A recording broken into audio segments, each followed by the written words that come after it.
bees, heroes, and stripes. Let's take a journey back to the golden age of comics, a time when superheroes could be as wild and wonderfully weird as the imaginations that spawned them.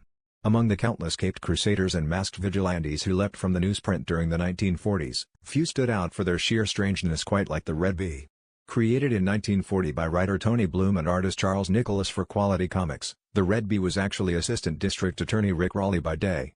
But at night, Raleigh donned a bright yellow and red striped costume, complete with puffy sleeves and a mask, and hit the docks of Superior City to fight crime in a most unusual way, accompanied by a swarm of trained bees, including his favorite, Michael. Now, most superheroes of the era wielded gadgets, fists, or magical powers, but the Red Bee's secret weapon was, incredibly, his partnership with actual bees. The most famous of his insect allies was Michael, a bee that lived in a hollow compartment inside Raleigh's belt buckle. Whenever evildoers, particularly Nazi spies and saboteurs, a common enemy during World War II, reared their heads, the Red Bee would unleash Michael to sting, distract, or even carry out daring acts of sabotage.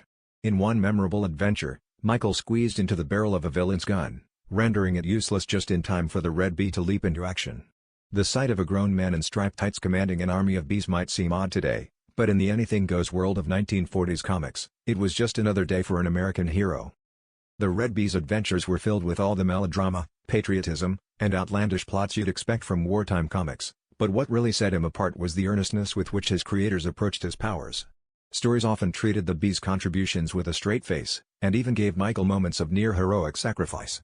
This approach exemplified the Golden Age's willingness to embrace the bizarre and the experimental, a time before superheroes were standardized, when originality and imagination reigned supreme. Though the Red Bee never achieved the fame of Batman or Superman, his stories serve as a fascinating snapshot of a period when comics were still finding their voice, and when no idea was too outlandish to try. Today, the Red Bee is mostly remembered as a quirky footnote in comic book history, a symbol of the boundless creativity, and occasional absurdity, of the Golden Age. Yet, in his own way, the Red Bee represents the spirit of those early comics, bold, unafraid to be different, and always fighting for justice, no matter how unconventional the means. So the next time you see a superhero wielding a strange power, remember the Red Bee and his loyal companion Michael, the bee who saved the day from a belt buckle. Brought to you by Victory Age Comics. Reviving forgotten heroes, one panel at a time.